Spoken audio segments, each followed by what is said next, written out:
पिछले लेक्चर में हमने पढ़ा था ग्राफ की बेसिक टर्मिनोलॉजीज़ के बारे में कि ग्राफ में कौन कौन सी टर्म हम यूज़ करते हैं, जैसे कि इंसिडेंस, नल ग्राफ किसको कहते हैं, और किसी भी ग्राफ के बारे में उसकी वर्टेक्स क्या है, उसके ब्रांचेस क्या है, उसकी डेफिनेशन देखी थी, उसके नोटेशन साइन हमने देखे थे। तो आज हम कुछ ग्राफ के ऑपरेशन के ऊपर बात करने वाले हैं कि ग्राफ के ऊपर बेसिक ऑपरेशन कौन कौन से होते हैं और किस तरह से हम ग्राफ के ऑपरेशन को डील करते हैं। ठीक है, तो बेसिक ऑपरेशन आपको पता है यूनियन, इंटरसेक्शन और एक रिंग सम।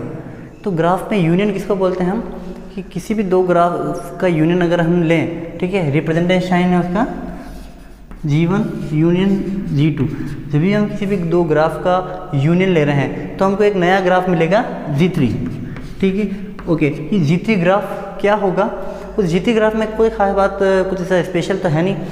इसके मान ली जो G1 है वो है आपका V1 और E1, वर्टेक्स का सेट उसमें V1 है, एजेस का सेट E1 है। इसी तरह से G2 जो है उसमें आपके वर्टेक्स का सेट V2 है और एजेस का सेट E2 है। ठीक है, अब इन दोनों का हमको ग्राफ बनाना G3। तो बेसिकली इन दोनों के यूनियन से जो ग्राफ बन रहा है G3, it is nothing, it is like that V1 union V2, यानी G3 के जो वर्टेक्स आ रहे हैं वो V1 और V2 के वर्टेक्स का यूनियन लेके बनेंगे। जो वो सेट आएगा वो G3 के वर्टेक्स होंगे, और इसी तरह से उन दोनों के एजेस के यूनियन लेंगे तो वो हमको जो सेट मिलेगा वो G3 का बनेगा। इसी तरह से हम इंटरसेक्शन में डील कर सकते हैं। जहाँ इंटरसेक्शन की बात हो जाएगी, नोटेशन साइन आपको पता ही है ये है, तो इंटरसेक्शन भी सिंपल है, जहाँ चाहे यूनियन होता है वहाँ इंटरसेक्शन हो जाएगा। ओके, जो अलग है आपके लिए रिंग सम। रिंग सम भी अपन ने ग्रुप के अंदर पढ़ रखा है कि सेट का रिंग सम कैसा निकालते हैं, ग्रुप का रिंग सम कैसा निकालते हैं। उसी तरह से ग्राफ का भी रिंग सम होता है। नोटेशन साइन इसका ये है, G1 का रिंग सम निकाल रहे हैं अगर G2 के साथ, जो हमारे को ग्राफ मिलेगा G3 वो ये होगा V1 यूनियन V2, यानी वर्टेक्स सेट तो दोनों को यूनियन लेके बनाएंगे, और एजेस का सेट जो होगा वो होगा E1 union E2 minus E1 intersection E2। यानी कि ये जो सेट है आपका वो क्या है, ये कह सकते हैं कि G1 और G2 के रिंग सम से जो ग्राफ बन रहा है उसके अंदर जो एजेस होंगे वो एजेस इस प्रकार के होंगे जो दोनों में हो, मतलब कि E1 में हो या E2 में हो, परंतु दोनों की इंटरसेक्शन में ना हो। ठीक है, अभी एक एग्जांपल देखते हैं, आपको तुरंत सारा क्लियर हो जाएगा। एक एग्जांपल लेते हैं हम, जिसमें हम ये तीनों चीज़ें हम डिस्कस कर लेंगे। ओके, मैंने एक ग्राफ ड्रॉ किया। ओके, लाइक दैट, ये ग्राफ ड्रॉ किया। इसके वर्टेक्स के नाम दे रहा हूँ मैं V1, V2, V3, V4, V5। ठीक है, E1, E2, E3, E4, E5 and E6। Okay, तो इस तरह का हमने ग्राफ बनाया। ठीक है, ये तो हो गया G1 हमारा ग्राफ हो गया। ठीक है, इसी तरह का मैं एक G2 ग्राफ बना रहा हूँ जो इस तरह का बन रहा है।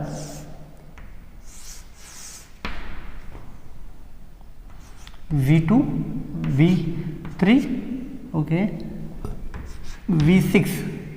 एजेस के नाम में कुछ इस तरह से दे रहा हूँ, 6 हो गए थे, तो E7, E8, E9। ओके, और एक और मैंने ये और बना दिया, चलो ठीक है, ये हो गया है ना, V4 दे देता हूँ, इसको नाम मैंने V4 दे दिया, और ये E9 और ये E10। ठीक है, और ये हमारा ग्राफ हो गया G2। ठीक है, तो अगर मैं इन दोनों का यूनियन बनाता हूँ तो ध्यान से देखेंगे, इन दोनों का अगर यूनियन बना रहा हूँ मैं तो वो इस तरह का बनेगा कुछ।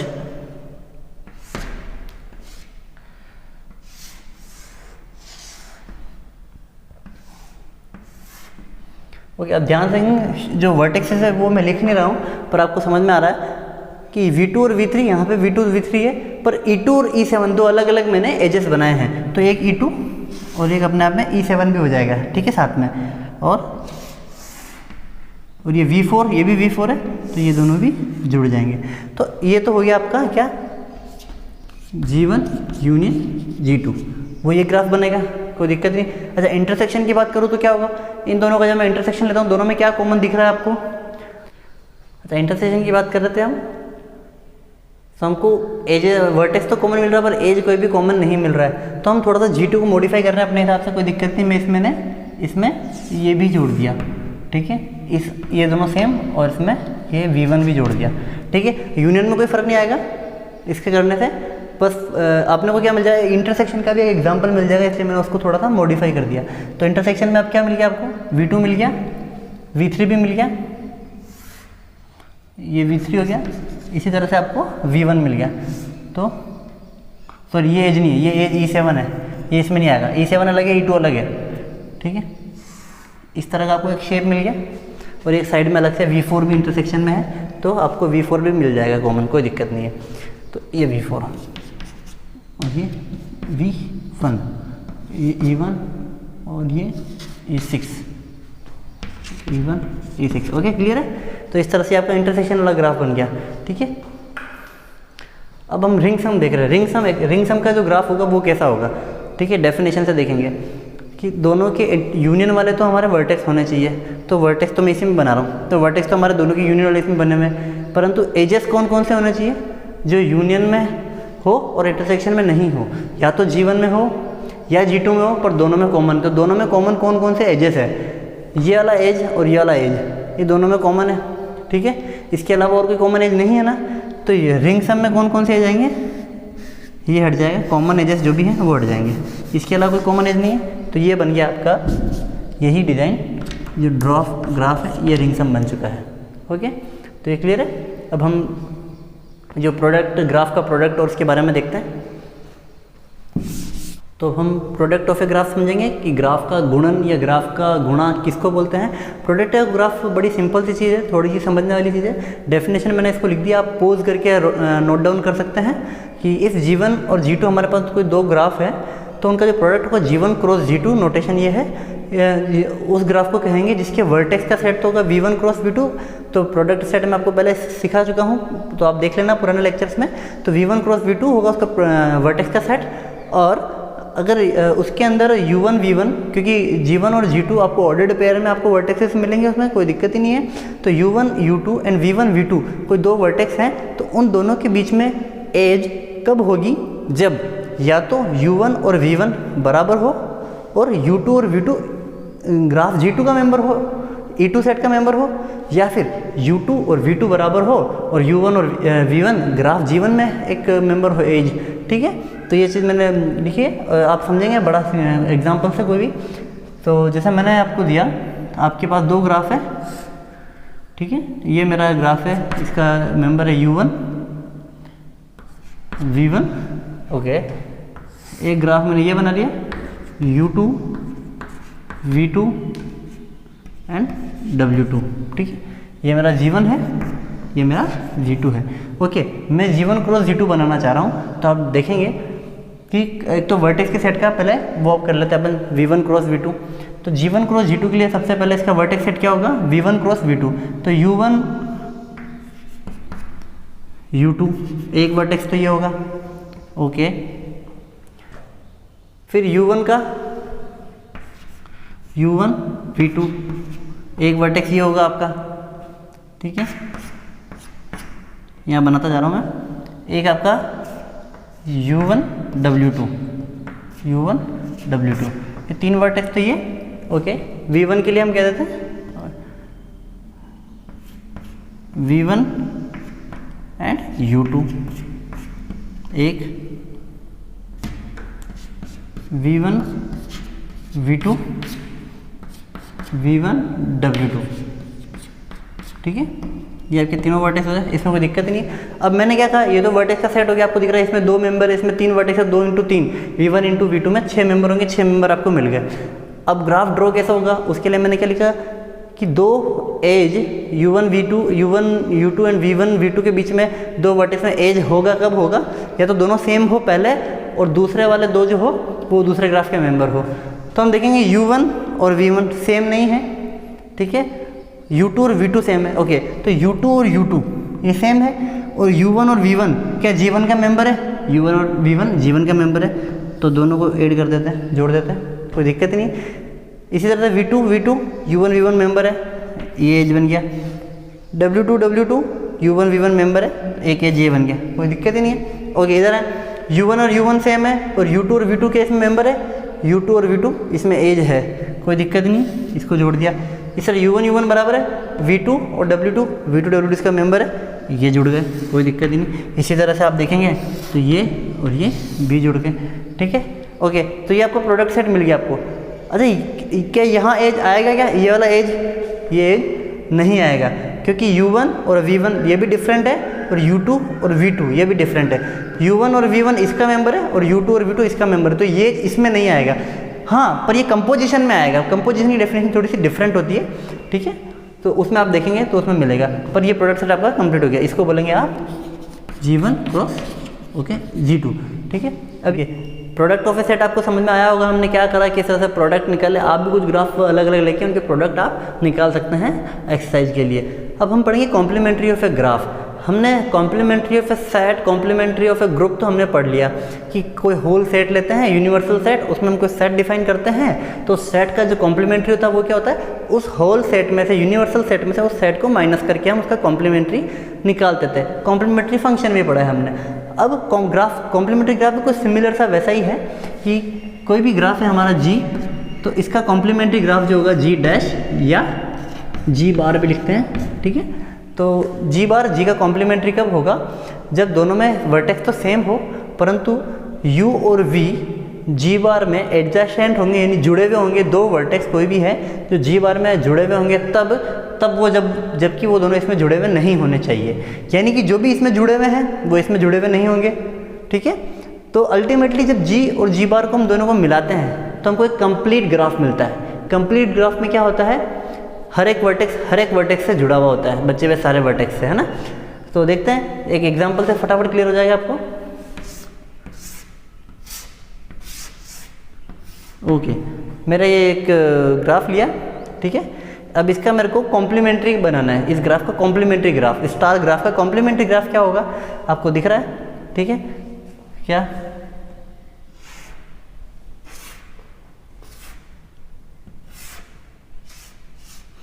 ठीक है ना। अब इसमें जैसे कि मैंने इसमें जरा नाम वाम नहीं दे रहा हूँ इनके, देख रहा हूँ कि ये जुड़ा हुआ नहीं है, तो ये मैंने इसमें जोड़ दिया। ये सारे जो इसमें जुड़े हैं तो वो इसमें मैंने जोड़ दिए जी बार में। अब जैसे ये और ये जुड़ा हुआ नहीं है, ओके, लाइक दैट, ओके, तो ये G था, तो ये आपका हो गया G डैश, ठीक है, कॉम्प्लीमेंट। अगर हम इन दोनों का यूनियन ले लें, इसका और इसका यूनियन ले लें, तो हमको क्या मिलेगा, एक कंप्लीट ग्राफ जिसमें सारे वर्टेक्स आपस में जुड़े हुए हैं। तो यहीं पर हमारा एक क्वेश्चन बनता है, एक सवाल उठता है, मन में सवाल रेज होता है, क्या हम बोल सकते हैं किसी ग्राफ में अगर E एज है, किसी ग्राफ में अगर E एज है तो उसके कॉम्प्लीमेंट्री में 1/2 n into n minus 1 minus E edge होंगे। ये कंपटीशन में आने वाला क्वेश्चन है, तो इस पर आप ध्यान देंगे कि किसी ग्राफ में अगर E एज है तो उसके कॉम्प्लीमेंट्री में 1/2 n into n minus 1 minus E edge होंगे। जैसे इस ग्राफ में हम बात करें तो 1 2 3 और 1 4 5 6, इसमें टोटल 6 एज, आप ध्यान से देखेंगे तो 1 2 3 4 5 ये 6 एज है। तो इसके कॉम्प्लीमेंट्री में कितने होने चाहिए, इसमें वर्टेक्स कितने हैं, 1 2 3 4 5 6, तो 6 वर्टेक्स और 6 एज वाला है।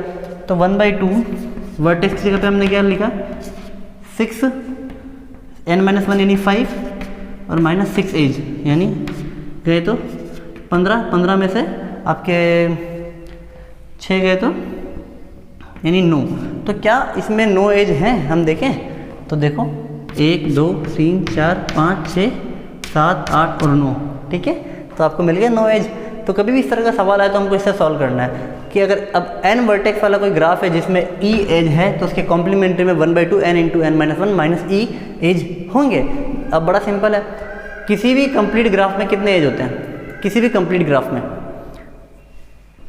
हम अगर E और E बार यानी किसी ग्राफ में एज उसके प्लस उसके कॉम्प्लीमेंट्री में एज, हम इन दोनों को जोड़े तो कंप्लीट ग्राफ मिलता है। और आपको पता है किसी भी कंप्लीट ग्राफ में कितने एज होते हैं, 1/2 n इंटू n माइनस 1। ये कैसे आया, आपके पास अगर 5 वर्टेक्स है, ये 6 वर्टेक्स है, ये n नंबर ऑफ वर्टेक्स है, ठीक है। तो n, आपको ये फॉर्मूला पता होगा, n नंबर को जोड़ने वाला फॉर्मूला है n इंटू n प्लस 1/2। कुछ इसी तरह की अप्रोच से अगर आप सोचेंगे तो आपको मिलेगा कि कि आपके पास अगर n डॉट है तो n डॉट को सबको आपस में मिलाना है, तो एक तो आप अलग करना ही पड़ेगा आपको जिससे वो सबसे इंटरेक्शन करे, एक तो ये अलग होगा ना। तो आपके पास अल्टीमेटली है ना, आप जब देखेंगे तो इसके n ऑप्शन हो गए पूरे, यानी n-1 मिले। लास्ट वर्टेक्स के पास ऑप्शन कितने हैं, n वर्टेक्स है, तो एक वर्टेक्स मैक्सिमम कितने नंबर से आप इंटरेक्ट करेगा, n-1 से। अपने आप से तो एज बनाएगा नहीं, तो n-1 उसका हो गया। फिर उसके बाद वाले के पास n-2 ऑप्शन होंगे।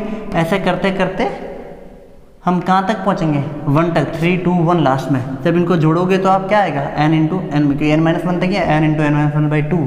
तो इसी तरह से तो ई बार में नंबर ऑफ एज कितने हो, इसको इधर ले जाके घटा दो। ठीक है, ये हो गया क्लियर, कोई दिक्कत ही नहीं विशेष इसमें। ओके, अब हम देख रहे हैं कि डिलीटेशन, कि किसी भी ग्राफ में से हम किसी वर्टेक्स को किस तरह से डिलीट करते हैं, ठीक है, या फिर एज को किस तरह से हम डिलीट कर सकते हैं। किसी भी ग्राफ में से हम वर्टेक्स का निष्कासन या एज का निष्कासन कैसे करेंगे, तो बड़ा सिंपल सा चीज़ है ये टॉपिक, कि अगर आपको किसी ग्राफ में से किसी वर्टेक्स को आपको निष्कासित करना है। मान लीजिए मेरे पास एक ग्राफ है ना, और मैंने इसमें चलो इस तरह से इसको बना, ये कोई ग्राफ है मेरा, ठीक है। अब मैं चाह रहा हूँ कि मेरा ये वाला वर्टेक्स है, इसको मेरे को डिलीट करना है, हटाना है, इसको निष्कासित करना है। तो रूल सिंपल सा ये है, कहता है कि उस पर इंसिडेंट जितनी भी एजेस हैं उन सबको हटा दो, ठीक है। यानी कि इस पर कितनी भुजाएं आपतित हो रही है, 1 2 और 3, ये तीनों ब्रांचेज हैं, इनको भी हटाना पड़ेगा। तो जब भी मैं इसके डिलीशन की बात करूँगा इस वर्टेक्स के पर्टिकुलरली, तो ये जो नया ग्राफ बना, पुराना अगर G था और वो V था, तो ये G-V ग्राफ बन चुका है, ठीक है। तो इस तरह डिलीट होता है, सारी आपतित ब्रांचेस को आपको हटाना पड़ेगा। ओके, अगर मैं कहूँ डिलीशन ऑफ एज, वापस मैंने ये ग्राफ बना दिया। अब मैं कह रहा हूँ मेरे को इस एज को डिलीट करना है, इसको हटाना है। तो एज का डिलीशन का कोई ऐसा, ये G है, ये E है, तो G-E में जो G-E क्या होगा, केवल और केवल पर्टिकुलरली एज को हटा दो, उसमें ऐसा कुछ नहीं, तो ये G-E हो गया, ठीक है। बड़ा सिंपल है, मैंने कहा आपको जानकारी में होना चाहिए, इसलिए बाकी कोई विशेष नहीं है, ठीक है। अब हम आते हैं आइसोमॉर्फिज्म पे। ग्रुप में आइसोमॉर्फिज्म क्या है ग्राफ के अंदर, सॉरी। तो हमने आइसोमॉर्फिज्म को समझना है, तो ग्रुप में आइसोमॉर्फिज्म हम जानते हैं, ग्राफ में भी सिमिलर है। और आइसोमॉर्फिज्म से हमको क्या फ़ायदा मिला, हिंदी में बोलते हैं तुल्यकारी। यानी कि कोई दो ग्राफ अगर आइसोमॉर्फिक ग्राफ है तो हम बोलेंगे दोनों में प्रॉपर्टी सेम है, सारी प्रॉपर्टी जो ये फॉलो करेगा वो का वही फॉलो करेगा। तो आइसोमॉर्फिज्म की डेफिनेशन क्या है, ध्यान रखेंगे, एग्जाम में आती है, पूछ सकते हैं। तो देयर इज अ बाइजेक्शन होना चाहिए, एक फंक्शन डिफाइन करेंगे हम, क्या, G V1 E1 से G V2 E2। तो जो वर्टेक्स सेट है V1 G1 का, उसमें और वर्टेक्स सेट है G2 का, इसके बीच में बाइजेक्शन होना चाहिए। तो पहली चीज़, यानी इस ग्राफ के वर्टेक्स और उस ग्राफ के बीच में हमको ऐसा फंक्शन डिफाइन करना पड़ेगा कि ये और ये के बीच 1 1 करस्पॉन्डेंस होना चाहिए, 1 1 1 2 करस्पॉन्डेंस होना चाहिए, बाइजेक्शन होना चाहिए। सेकंड चीज़ क्या, कि अगर U और V दो वर्टेक्स है V1 में, एंड U और V कोई एज है E1 में, ठीक है। तो f of u and f of u f of v, ये आपकी एज होनी चाहिए E2 में, ठीक है। इस तरह से हम इसको डिफाइन करते हैं कि V1 और V2 के बीच में एक बाइजेक्शन होना चाहिए, साथ ही UV अगर V1 का मेंबर है और UV जो ब्रांच है वो E1 का मेंबर है, तो उस पर जब हम फंक्शन की डेफिनेशन लगाएंगे तो FU FV वो E2 की मेंबर होनी चाहिए, ठीक। ये आइसोमॉर्फिज्म की डेफिनेशन हुई। एग्जांपल देखते हैं हम इसका एक,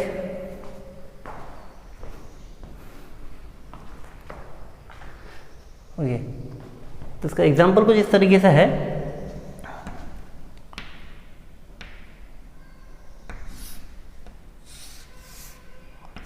मैंने एक ग्राफ बनाया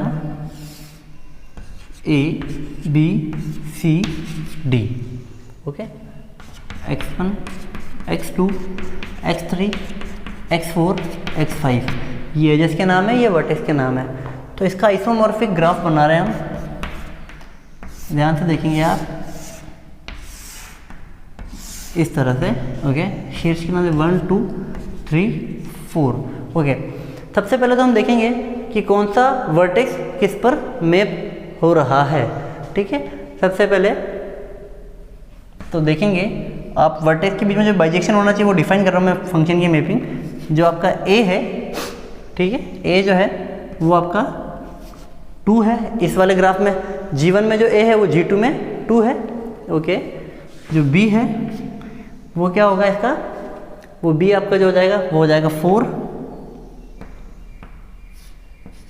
ठीक है, और जो सी होगा वो होगा आपका 3, और जो डी होगा आपका वो होगा 1।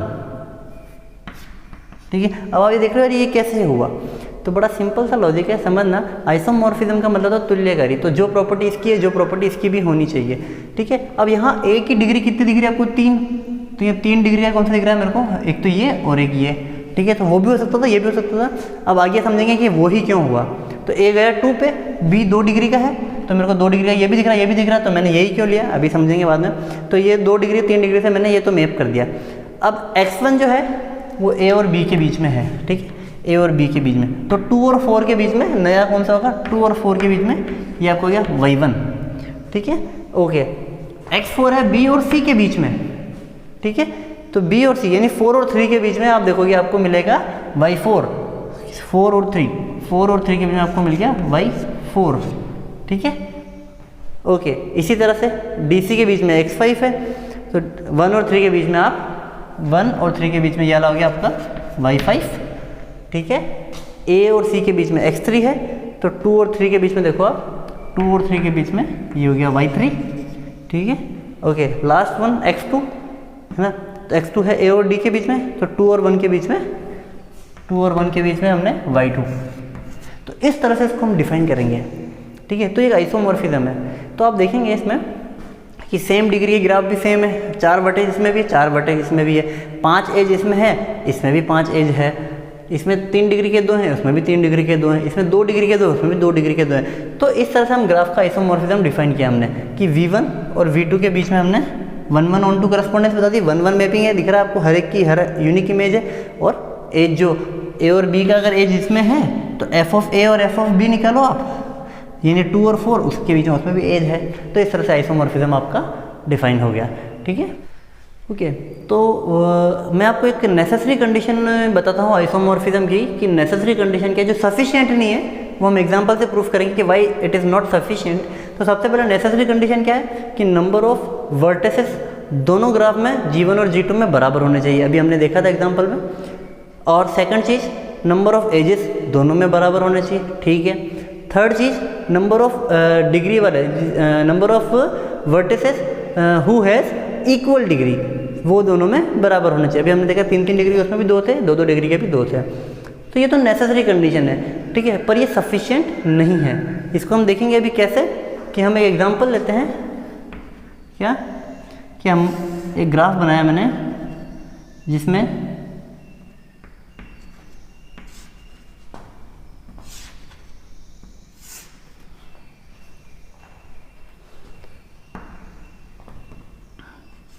UVW, ये G1 ग्राफ हो गया मेरा। ठीक है, 1 2 3 4 5 6।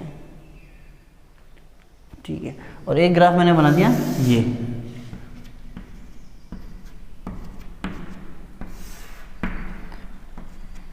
ठीक है, इसको मैंने नाम दे दिया Y। ओके, अब आप देखेंगे कि क्या ये और ये ग्राफ आइसोमॉर्फिक है। मैं देखता हूँ इसमें नंबर ऑफ वर्टिस कितने हैं, 1 2 3 4 5 एंड 6, 1 2 3 4 5 एंड 6। तो दोनों में नंबर ऑफ वर्टिसेस सेम है। नंबर ऑफ एज पे आते हैं, 1 2 3 4 5, 1 2 3 4 5। चलो एजेस भी बराबर है दोनों में यार। ठीक है, फिर आते हैं डिग्री पे, कि दोनों में डिग्री वाले वर्टिसेस कितने थे। इसमें 2 डिग्री के, ये 1 और ये 2, इन दोनों की डिग्री 2 है। इसमें भी 1 और 2, इन दोनों की डिग्री 2 है। ठीक है, 1 डिग्री वाले, इसमें 1 2 और 3 1 डिग्री के, इसमें भी 1 2 और ये 3 1 1 डिग्री वाले हैं, कोई दिक्कत नहीं। 3 डिग्री वाला, इसमें भी 1 है, इसमें भी 3 डिग्री वाला 1 है। तो हमारी कंडीशन तो सेटिस्फाई हो रही है ना। तो क्या ये आइसोमॉर्फिक है? ये फिर भी आइसोमॉर्फिक नहीं है। तभी तो मैंने कहा ये कंडीशन नेसेसरी है बट सफिशिएंट नहीं है। सफिशिएंट क्यों नहीं है? हमको इस एग्जांपल से प्रूव हो चुका है। ठीक है, तो क्या दिक्कत आ रही थी? दिक्कत ये आ रही है, आप देखेंगे जो 3 डिग्री वाला वर्टेक्स है, ठीक है, दोनों में इससे निकलने वाले निलंबी शीर्षों की संख्या कितनी है? 1 और 2। निलंबी पता है आपको? पता है पेंडेंट वर्टेक्स। तो पेंडेंट वर्टेक्स इसमें 2 है, इसमें कितने हैं? इसमें तो 1 ही है। पेंडेंट वर्टेक्स की डेफिनेशन में आपको पता ही है, 1 डिग्री वाला जो वर्टेक्स है उसको पेंडेंट वर्टेक्स बोलते हैं। तो 3 डिग्री वाले से निकलने वाले पेंडेंट 2 है, इसमें 3 डिग्री से निकलने वाले पेंडेंट 1 ही है, बाकी 2 तो जुड़े हुए हैं। तो यहाँ ये कंडीशन सेटिस्फाई नहीं हो रही, आपको पता पड़ गया। तो जो मैंने आपको बताया वो कंडीशन नेसेसरी है, सफिशिएंट नहीं है। अब मैं आपको एक एग्जांपल देता हूँ जो आप घर पे एक्सरसाइज क्वेश्चन के रूप में उसको सॉल्व करेंगे। ठीक है, तो मैं आपको ग्राफ बना के दे रहा हूँ।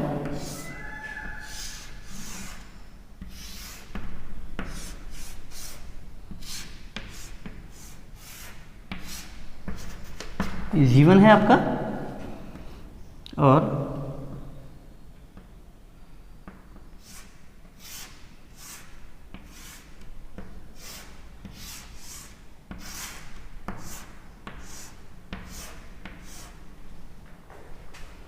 ठीक है,